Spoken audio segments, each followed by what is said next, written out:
In the fall of 1987, deep in the Appalachian Mountains, police found a rusted sedan abandoned at a mountain overlook. Inside were women's clothes, a purse full of cash, and a driver's license belonging to Eleanor K. Wren. But when they ran her name through every national record, no birth certificate, no tax file, no medical history, no next of kin, nothing existed. Locals swore they'd seen her wandering the mountain roads for months.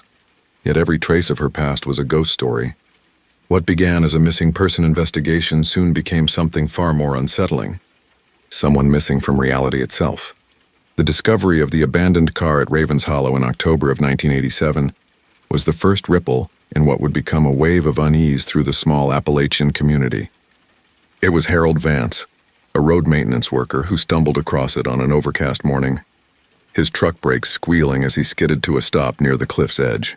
The vehicle was an older model, a dark green sedan from the late 70s, its paint dulled and streaked with rain and mud, and its tires half sunk into the soft earth of the shoulder. There was an odd stillness about the scene, the kind that made the mist rolling down the mountains feel heavier, almost tangible, as if the forest itself had paused to watch. Inside the car, the interior was strangely organized yet unsettling. On the driver's seat, a neatly folded gray wool sweater lay in a way that suggested someone had left it intentionally, rather than tossed it aside in haste. Beside it, a tan leather purse, its clasp firmly shut, rested against the dash. A pair of well-worn gloves peeked out from the top, and inside, sheathed in one of the compartments, was a driver's license. The name printed in clean serif letters caught the eye. Eleanor K. Wren, age 29, Raleigh, North Carolina. Her photograph stared out from the laminated card. A woman with soft eyes that seemed almost too calm, too controlled, as if the expression had been practiced. Harold's first instinct was to call the sheriff, though a part of him felt hesitant, as though reporting it would somehow pull him into a story too strange to tell. When the authorities arrived, Sheriff Donnie Price approached with caution, stepping carefully around the tires and mud. He ran a hand over the license, noting the crispness of the print and the lack of any weathering, a detail that seemed inconsistent with the grime covering the rest of the car. He checked for fingerprints on the steering wheel and the door handles, but found little beyond the standard smudges of a recent visitor. Hardly enough to indicate a struggle, but enough to suggest the car hadn't been abandoned for long. What immediately confounded him was the absence of anything else pointing to the driver's presence. No handbag strewn on the floor, no water bottles, no discarded cigarettes, no traces of a personal life beyond that single-person sweater. The Polaroid photo clipped to the sun visor only deepened the mystery. It showed a woman standing in front of a decaying clapboard church, her gaze direct, almost haunting. Written delicately on the back were the words, October, 1986, New Hope. The handwriting was elegant, practiced, unlike the hurried scribbles one might expect from someone fleeing or hiding. Price ran the name through the DMV, the Social Security Office, even the county courthouse, but every search yielded the same dead end. Eleanor K. Wren did not exist in any governmental record. No birth certificate, no tax file, no hospital record. Even Raleigh itself had no trace of her living there, and neighbors recalled no family by that name. It was as if the woman had materialized out of nowhere, leaving behind only this car and a name that seemed almost too deliberate in its construction. Locals soon began to offer their own observations. Some claimed to have seen a woman matching Eleanor's description wandering the roads at odd hours, always alone, carrying a small bag or a bundle of clothes. Others remembered glimpsing her on a foggy ridge, her figure standing stiffly against the backdrop of twisted trees, disappearing as quickly as it appeared. Each story added layers of ambiguity, as if Eleanor's presence was both real and ephemeral, impossible to pin down with certainty. The car itself became an object of scrutiny. Investigators measured tire imprints leading to the overlook, examined the surrounding foliage for footprints, and even tested the soil for residues that might indicate foul play or habitation. Nothing conclusive emerged.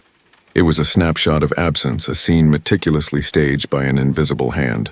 Even the way the car had come to rest at the edge of the overlook seemed calculated, positioned so that it could be found yet not easily explained. Every detail of the scene, the ordered sweater, the purse, the photograph, the license, and the silence of the surroundings spoke of intention. Whoever had left the car had done so deliberately, leaving breadcrumbs that hinted at a story but refused to reveal its substance. It was in that careful orchestration, that meticulous omission, that Sheriff Price felt the first brush of unease. Eleanor K. Wren was not just missing. She was a puzzle designed to unsettle, to haunt those who sought to find her. Before the abandoned car at Ravens Hollow was discovered, the first hints of Eleanor K. Wren's presence had already stirred the quiet Appalachian towns. Locals remembered seeing her figure along narrow, winding roads long before anyone realized she was missing. Some described her as walking at dusk, her long coat swaying in the wind, moving with a rhythm that suggested both purpose and hesitation. Hunters who drove deep into the ridges claimed they would catch glimpses of her standing at the edge of a clearing, the fog curling around her like smoke, only for her to vanish when approached. In a region where strangers were rare, her appearances were striking enough to linger in memory, whispered over kitchen tables and at the bars that dotted the mining towns. Mabel Hurst, the innkeeper at a small motel along Route 52, became one of the first to put a coherent timeline together. She recalled a woman checking into her establishment for several weeks that summer, a pale figure who paid in cash and never left the room for long periods. The woman rarely spoke, only nodding when addressed, her eyes scanning the walls as if memorizing every detail. What struck Mabel most was the peculiar way she occupied the space. She never slept in the bed, instead curling into a chair by the window, often scribbling in a notebook that she kept hidden beneath her coat. Mabel had noticed the way she stared into the night, sometimes for hours, as if the darkness held messages meant only for her. Other townsfolk began recounting fragmented encounters. A grocery store clerk in Welch remembered a woman purchasing exactly the same items each week: canned beans, rice, a small loaf of bread, and occasionally a candle or two. The clerk, an older man named Roy Simmons, had an unsettling memory of her one evening, when she paused at the threshold and seemed to look straight through him, as though assessing the boundaries between observer and observed. Her eyes, they were too still, like she wasn't quite part of this world, he would later tell Sheriff Price. Across the county, hikers and miners reported similar sightings. An unidentifiable woman who never answered questions, always moving silently along forgotten paths, leaving behind small, ambiguous signs of her presence. A folded scarf on a stump, footprints that didn't match any known shoe size, and occasionally, scraps of paper with cryptic phrases written in neat cursive. What was particularly disturbing was the way her appearances seemed to follow a pattern, threading through the community like a faint, persistent echo. Witnesses described seeing her near landmarks that had once been significant to the region's history: the ruins of an old textile mill, a collapsed railway bridge, a dilapidated church that had long been abandoned. Each time her presence seemed temporary yet deliberate, as if she were mapping the terrain, tracing lines that only she understood. Those who encountered her often reported a coldness, an unnatural stillness, as if the air itself responded to her proximity, dropping a degree in temperature or thickening with a faint, metallic scent. Children, often more observant of the unusual than adults, also claimed to have seen her. A group of schoolboys remembered a woman standing atop a ridge at twilight, her silhouette framed by the dying light. One of them, trembling as he recounted the memory years later, said she had waved but not in greeting, more as a signal, a gesture laden with meaning they could not comprehend. Some villagers began referring to her in hushed tones as the woman of the ridge, an ephemeral presence who existed just beyond the edge of understanding. What made these encounters unnerving was their consistency paired with contradiction. People swore the woman looked exactly the same at different times, never aging, never changing her clothing beyond subtle variations. Yet descriptions of her origin, her mannerisms, and even her accent varied slightly depending on who saw her, creating an almost kaleidoscopic impression of a person who could shift, blend, and adapt to different observers while remaining fundamentally the same. These pre-discovery sightings created a layer of unease that would later haunt the investigation. They suggested a woman living on the edges of the tangible world, navigating public spaces without leaving conventional traces, aware of the community, yet refusing to belong. Each observation was a fragment, a puzzle piece that hinted at both a human story and something more uncanny. Locals began to question what they had seen. Was she truly a person or something else? Something stitched into the mountain's shadows, fleeting and impossible to grasp. Sheriff Donnie Price approached the investigation with a methodical rigor that bordered on obsession. From the moment the abandoned car at Ravens Hollow was discovered, he felt the case pressing against the edges of reality, a mystery that refused to yield to standard procedures. Unlike typical missing person investigations, this one offered almost no tangible starting point. Eleanor K. Wren had left behind a car, a purse, a sweater, and a Polaroid photograph, but no fingerprints, no witness statements linking her to a known residence, no family, and no prior record. The absence of any official trail transformed the case into a hunt for a ghost. Price began by meticulously retracing the last known paths associated with Eleanor's car. Tire impressions, faint and partially eroded by recent rainfall, were measured and compared with records of local vehicles, but nothing matched. He drove the winding mountain roads for hours, retracing the narrow paths where she had allegedly been seen, talking to locals, and poring over every fragment of testimony that might offer a clue. Each witness added pieces to an incomplete and inconsistent puzzle. One miner remembered seeing a woman matching her description, carrying a bundle through the forest at dawn.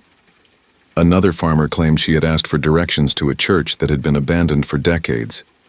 Each account was slightly different, each impression fleeting and difficult to verify, yet all suggested a woman who navigated the mountains with an eerie familiarity.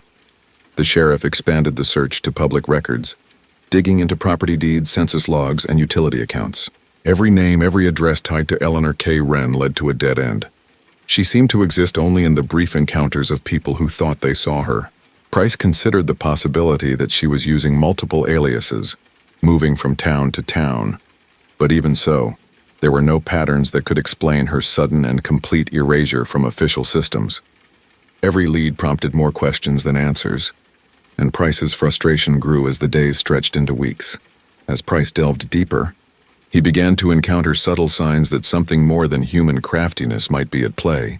In one small town, an elderly woman remembered Eleanor, or someone like her, asking for a room at a local boarding house. The woman swore the visitor had spoken in an accent that was neither distinctly southern nor northern, as if her voice had been shaped by no particular place. A letter left in the room, written in careful looping script, made reference to names and locations that no longer appeared on any maps. Price collected these fragments, carefully cataloging them in a binder, trying to draw lines between facts that refused to align. The investigation also led him to peculiar documents from historical records. Some letters from a defunct religious commune hinted at members who vanished under mysterious circumstances, leaving no trace of their existence. Price cross-referenced the names and dates with the approximate age and supposed history of Eleanor, but there was only the faintest shadow of correlation. It was as if the mountains themselves had conspired to erase her presence from official history. Sheriff Price began interviewing townspeople more extensively, recording oral histories of the region. Each conversation added a layer of texture to the mystery, but also increased the sense of danger. Witnesses described subtle yet unnerving phenomena, glimpses of a woman standing silently in fog, her eyes catching the light in a way that made her seem almost spectral. Notes folded carefully into tree branches with cryptic phrases, footprints that seemed to appear and disappear across soft soil. Price's own observations during nighttime drives through the hollows reinforced the pattern. Shapes that resembled a human figure moving at impossible speed, always just beyond the reach of the headlights. He organized search parties, involving deputies and local volunteers, scouring the forests, caves, and ridges where Eleanor had been reported. Yet, despite hours spent combing every reachable area, nothing substantial was found. Occasionally, they discovered minor traces: a scarf snagged on a branch, a crumpled notebook page, a smudge of mud that seemed freshly made, but each hint evaporated upon closer inspection, leaving the investigators with little more than the memory of having seen it. Price's pursuit grew all-consuming. Friends and family noticed his preoccupation, his late-night drives into the hollows, and the obsessive cataloging of reports and sightings. He began to speak of Eleanor in almost reverential tones, treating her not as a missing person, but as an enigma that demanded understanding. His investigation became not only a search for a woman, but an effort to comprehend the very nature of her existence, and whether the mountains had become the guardians of a secret no one was meant to uncover. As Sheriff Price's investigation deepened, a pattern began to emerge. Eleanor K. Wren seemed to live multiple lives, each carefully constructed and quickly abandoned, leaving behind only faint traces of her passage. Initial witness accounts suggested a woman who traveled under different names, sometimes presenting herself as Lena Ward, other times as Margaret Hale or Clara Benton.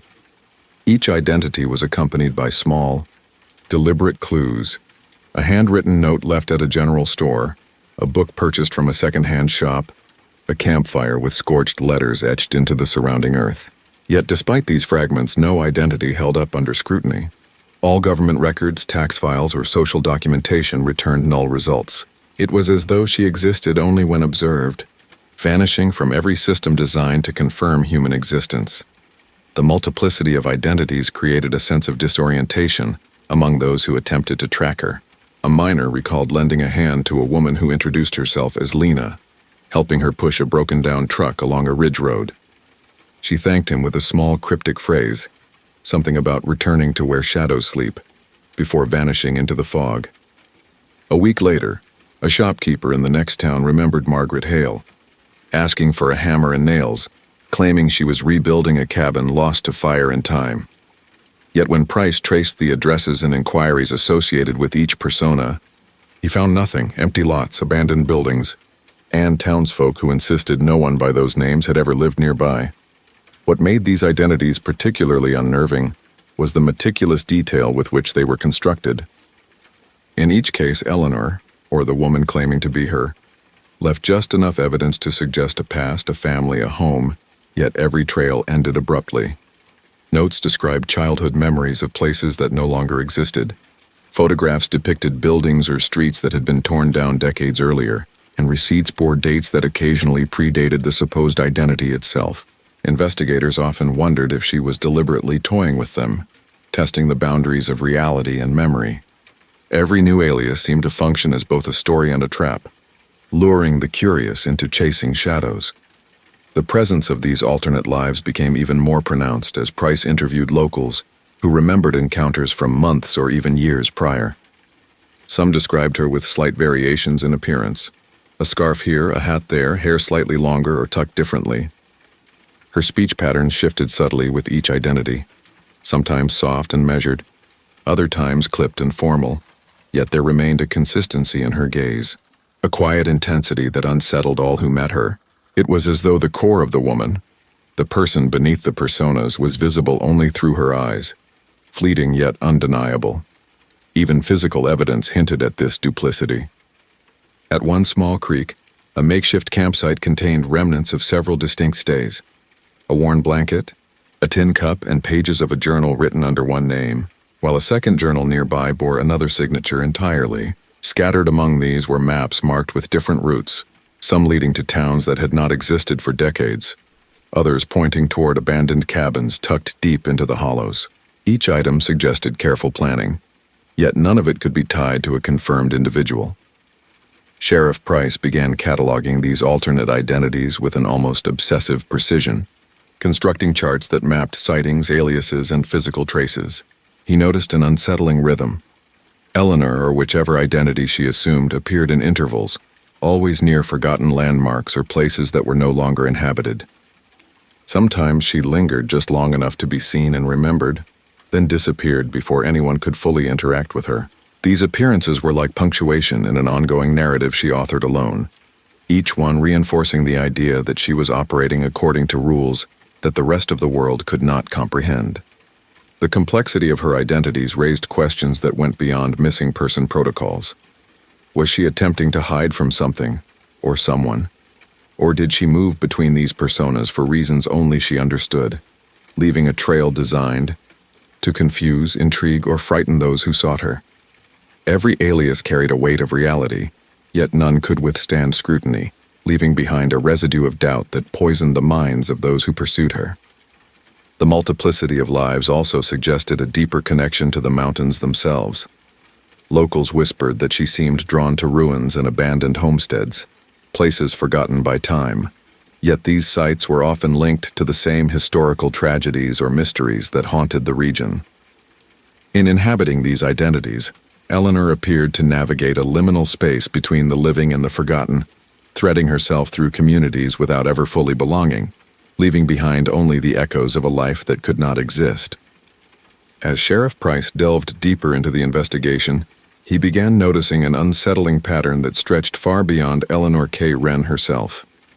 The region around Ravens Hollow and the surrounding Appalachian hollows had a history of disappearances, women, and occasionally men who vanished without explanation, leaving behind only fragments of their presence. A coat left on a fence post, a pair of shoes on a ridge trail, a diary page fluttering in a stream. At first, these incidents were dismissed as ordinary tragedies, the product of accidents in the unforgiving mountains or of people fleeing personal troubles. But the more Price compiled reports, the more he realized that Eleanor's case fit into a broader, disturbing sequence of vanishings. Most striking were the similarities between the victims. Each had been last seen in a transitional space, a back road, a forest edge, a crumbling structure abandoned to the elements. There was a consistent pattern of partial evidence left behind: a titan signature article of clothing, a small personal belonging, sometimes a note written in neat, deliberate handwriting. The notes were often cryptic, referencing locations, past events, or abstract concepts such as time, return, and forgetting. While the identities of the missing varied, the manner of disappearance seemed almost ritualized, like a series of carefully choreographed exits designed to leave witnesses unsettled. Price began poring over decades of missing person reports, stretching back into the 1940s and 1950s. There were accounts of a young woman vanishing near a defunct coal mine, leaving only a pair of boots atop a rock ledge. Another report described a teacher who disappeared while walking along a ridge, her satchel discovered weeks later beside a dry creek bed. Each account had been filed and largely forgotten by authorities, classified as an unsolved case or dismissed as an accident. But when Price overlaid these reports with geographic data and timelines, a disturbing continuity emerged. All of the disappearances clustered along a network of roads and trails weaving through abandoned settlements and forgotten landmarks, places that had once held communities but were now largely erased from maps. Local folklore further complicated the picture. The hollows were filled with stories of wandering spirits and women who appeared in the fog to guide or mislead travelers. Some elders recalled tales of the lost sisters, spectral figures said to roam the mountains, warning or haunting those who strayed too far from the safety of town. At first, Price had dismissed such stories as superstition, the kind of myth-making common in isolated regions. But when the documented disappearances consistently occurred near locations tied to these legends, collapsed homesteads, old churches, abandoned mining camps, it became difficult to ignore the overlap. The mountains themselves seemed to serve as both backdrop and participant in the disappearances, shaping and concealing them. Even those who had lived in the region for generations admitted unease with certain trails or abandoned structures. Hunters spoke of inexplicable cold spots in the woods, pockets of fog that appeared on clear mornings, and subtle sounds of footsteps where no one else was present. Some described seeing women matching Eleanor's description in these areas, moving deliberately, as if retracing paths forged decades earlier by others who had disappeared. These accounts, though anecdotal, reinforced the sense that the disappearances were neither random nor isolated, but part of a recurring, almost systematic phenomenon. Price also noticed that the disappearances frequently coincided with transitional periods, times when towns were in decline or when seasonal changes made travel in the mountains particularly treacherous. Eleanor's own vanishing occurred in October, when fog settled early and the daylight waned quickly. Other victims disappeared in late summer or early autumn, periods marked by both fading light and heightened activity in the hollows, from hunters returning home to miners moving between work sites. The timing suggested an awareness of environmental and social patterns, a knowledge that whoever or whatever was responsible had mastered the rhythms of the mountains. In compiling this data, Price began to suspect that Eleanor was not merely one among many missing persons, but part of a larger, almost historical pattern of disappearances in Appalachia. Her case acted as a bridge between past and present, linking contemporary reports to events that had been quietly buried in old case files, forgotten newspapers, and oral histories.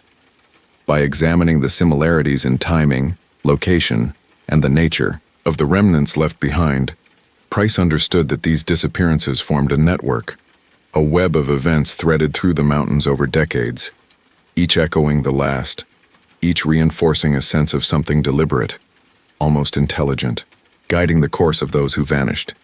As Sheriff Price traced Eleanor K. Wren's fragmented existence through the mountains, whispers of a long-forgotten religious commune began to surface, drawing him into a dark undercurrent of Appalachian history. The commune, known as the Hollow, faith had settled in the Hollows decades earlier. Isolated from towns and roads, its members living by strict rules and cloistered traditions. Records were sparse, but those who remembered the community spoke of a rigid hierarchy, secret ceremonies, and a sudden disappearance in the early 1960s after a series of unexplained deaths. Locals often referred to the group in hushed tones, half in fear, half in reverence, suggesting that its members had left behind a legacy that refused to fully fade.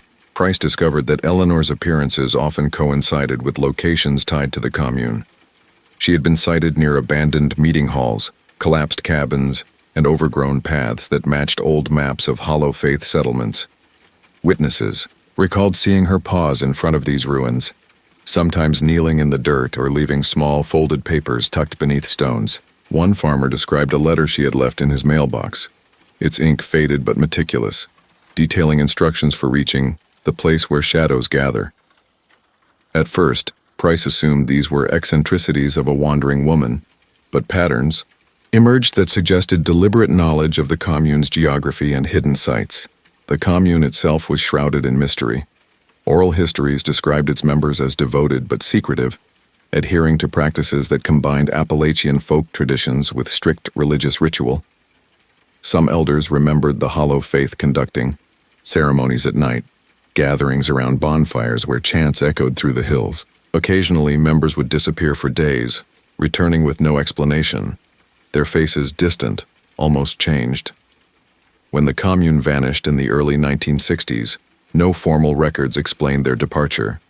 Buildings were abandoned, possessions left behind, and those who might have remembered were elderly or had died, leaving only fragments of memory and faded photographs. Price began to consider that Eleanor's presence was tied to these remnants, that her life or lives intersected with the commune's secrets. Items found at her temporary campsites suggested ritualistic behavior.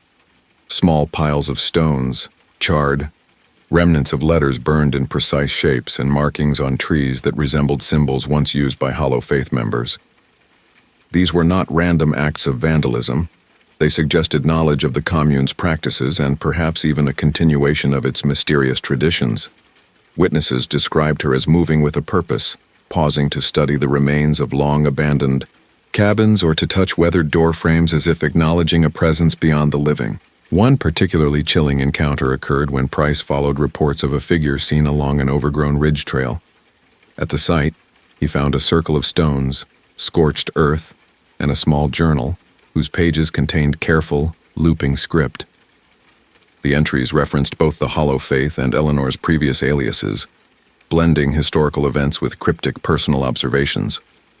"The ones who leave must never return," one line read, echoing phrases carved into abandoned church walls decades earlier. The connection was undeniable. Eleanor had intimate knowledge of the commune, its locations, and possibly its philosophy, as if she were tracing a path laid out before her by those who had disappeared long ago. Interviews with local historians revealed more disturbing details. Some claimed the Hollow Faith had engaged in extreme practices, including isolating certain members and erasing their previous identities to prevent outsiders from following them. Price began to see parallels between these historical disappearances and Eleanor's own multiple identities, her ephemeral presence, and the careful curation of evidence she left behind. Her behavior mirrored the commune's approach to concealment, suggesting that she was either a product of its teachings or someone who had adopted its methods to survive or to transcend ordinary life. Even the locations of her sightings reinforced the link. She appeared at high ridges, abandoned mills, and decaying churches, all places with ties to the commune's historical operations. Each site seemed chosen not for convenience but for significance, as if she were walking a map that only she could read. Witnesses noted her familiarity with these hidden areas, moving confidently where others would hesitate. At times she seemed almost spectral, vanishing into the forest with a fluidity that suggested she was as much a part of the mountains as they were of her. Price began to entertain the possibility that Eleanor's life was inseparable from the commune's legacy. Every action, every identity, every cryptic note seemed designed to echo the patterns of a group that had mastered disappearance, secrecy, and the art of living between memory and oblivion. She was more than a missing person. She was a living thread of a history that the mountains had long kept hidden, walking a shadowed path forged decades before she was ever seen. By the time the investigation reached its final, most perplexing phase, the notion that Eleanor K. Wren had ever existed in any conventional sense, began to take hold. Every lead Sheriff Price pursued, every identity traced, and every witness interviewed ultimately circled back to the same unnerving conclusion. There was no trace of her in the official records. No birth certificate, no school enrollment, no hospital visits, no tax filings, and no relatives. Even the aliases she had used, Lena Ward, Margaret Hale, Clara Benton, left no verifiable paper trail. Every document, every note, and every memory could not anchor her to reality in any tangible way, making it seem as if Eleanor had been created by the mountains themselves, or had stepped out of time into the hollows. This absence of verifiable existence began to alter the tone of the investigation. What had started as a standard missing person case became an existential pursuit. Sheriff Price, once confident in his methods and tools, found himself navigating a landscape of contradictions. Witnesses described Eleanor with striking detail: the tilt of her head, the way her hands fidgeted when she wrote, the precise cadence of her voice. But those accounts were inconsistent. One resident remembered her eyes as soft and reflective. Another insisted they were piercing and unblinking. Her clothing varied in every sighting, yet always retained an eerie cohesion, as if curated to convey a presence without revealing a person. Even physical evidence offered only tantalizing glimpses, never a full picture.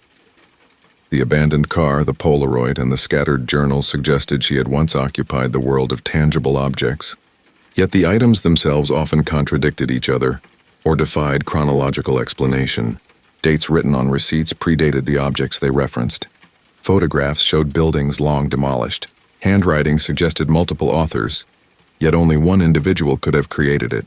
Each discovery amplified the sense that Eleanor was not merely missing, but deliberately unmoored from the fabric of ordinary life, leaving investigators chasing shadows across time and space. The psychological toll on those pursuing her became apparent as well. Witnesses reported uneasy dreams, a lingering sense of being watched, and sudden chills when recalling her face. Sheriff Price himself grew increasingly obsessed, cataloging sightings, notes, and objects in meticulous charts, hoping to impose order on a phenomenon that resisted it.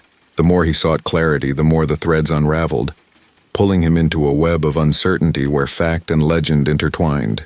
Each new lead reinforced a singular truth. Eleanor might not exist in any way recognizable to the systems designed to define human life. Local folklore began to merge seamlessly with the investigation, blurring the lines between historical fact and myth. Stories of spectral women roaming the hollows, guiding travelers or luring them to vanish, suddenly seemed connected to Eleanor. Sightings at abandoned churches and derelict homesteads aligned with legends of spirits who moved through fog and forest, never resting, always present yet untouchable. Even those skeptical of superstition could not deny the eerie coincidence of location, timing, and behavior. The mountains, steeped in centuries of isolation and memory, seemed to hold her in a suspended state, a presence too fleeting and subtle to catalog, but too persistent to ignore. Some researchers and historians who examined Eleanor's case later theorized that she existed in a liminal space, a threshold between recorded reality and folklore. In this view, her life was simultaneously tangible and imaginary, anchored only by the recollections of those who saw her and the artifacts she left behind. The multiplicity of her identities, her knowledge of abandoned sites, and her apparent connection to historical disappearances all suggested a consciousness operating beyond ordinary human parameters, an enigma that refused to conform to the expectations of a linear life. Even in death, or in the absence of death, the ambiguity remained. No body, No conclusive trace of demise, no evidence of permanent residence existed. The evidence suggested that Eleanor could appear and vanish at will, leaving only the impression of a life, never the life itself. Those who encountered her, directly or indirectly, described a profound sense of displacement, as if reality itself had warped to accommodate her presence. In this sense, she became not a missing person in the conventional sense, but a mystery that challenged the very frameworks used to define existence, identity, and human presence. In the end, the case of Eleanor K. Wren left behind a series of haunting questions. Every alias, every abandoned item, every cryptic note contributed to a narrative that was at once tangible and impossible to verify. The more investigators and locals tried to anchor her to the world, the more she eluded definition, her existence slipping through every net, every record, and every attempt at understanding. It became increasingly clear that Eleanor K. Wren was not simply missing. She existed on the edge of reality, a presence simultaneously documented and denied, leaving the hollows of Appalachia as the only place where she could truly be said to reside. As the mist rolls over the Appalachian ridges and Eleanor K. Wren's story fades into shadow, one question lingers. How many lives pass through the hollows of this world, leaving no trace, and yet imprint themselves on memory, myth, and fear? Was she a woman who vanished into secrecy? A ghost of a forgotten commune, or something that simply defied the boundaries of reality itself? As you sit with that unease, imagine the roads she walked, the ruins she lingered in, the lives she touched without ever truly existing. If her story unsettled you, if the mountains whispered to your imagination in ways you cannot fully explain, then join us as we uncover more of the world's darkest, most enigmatic mysteries. Subscribe now, and step further into the shadows where history, crime, and the inexplicable collide. Share your thoughts in the comments. What do you think became of Eleanor? Could she have been real? Or was she always something more than human? Your reflections might just be the key to understanding the next story we bring from the margins of history, where the line between truth and legend blurs in the fog.